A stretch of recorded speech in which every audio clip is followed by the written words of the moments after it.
உலகத்துல சக்தி வாய்ந்தவன் யார்? இந்த கேள்விக்கான பதில் ஒரு நாள் கிருஷ்ணனுக்கும் சிவனுக்கும் நடுவே ஒரு மௌனமாக நடந்த சந்திப்புல மறைஞ்சிருந்தது. குருக்ஷேத்திரப் போர் முடிஞ்சு அமைதி நிலவர நேரம். கிருஷ்ணன் தனியா ஒரு காடுக்குள்ள நடந்து போயிட்டு இருந்தார். அங்க தியானத்துல இருந்தவர் யார் தெரியுமா? மகாதேவன், சிவன். கிருஷ்ணன் சிரிச்சார். பார்வதிக்காக தியானமா? இல்ல எனக்காகவா? சிவன் கண் திறந்தார். உனக்காக இல்ல, உன் உள்ள இருக்கிற உண்மைக்காக. அந்த ஒரு வரி கிருஷ்ணனை கூட ஒரு நிமிஷம் அமைதியாக்கிச்சு. சிவன் சொன்னார், நீ விஷ்ணு அவதாரம், நான் சம்ஹாரம்.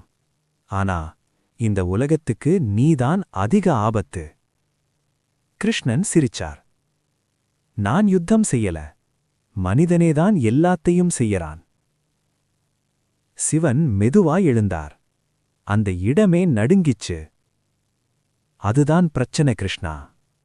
நீ ஆயுதமில்லாம மனிதனைக் கொண்டு யுத்தம் செய்ய வைக்கிறார். சிவன் ஒரு சோதனை வைக்கிறார். உன் ஞானம் பெரியதுனா என்னை தோற்கடிக்காம என்னை நிறுத்து. அடுத்த நொடியில சிவன் பைரவ ரூபம் எடுத்தார். காடு இருண்டது, காலம் நின்றது. கிருஷ்ணன் ஆயுதம் எடுக்கல. புன்னகையோட சொன்னார், நீ சம்ஹாரம், நான் காரணம்.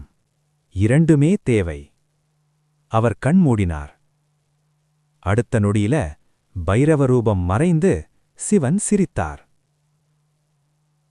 இப்ப புரிஞ்சது கிருஷ்ணா, ஏன் உன்ன மனிதர்கள் கடவுள்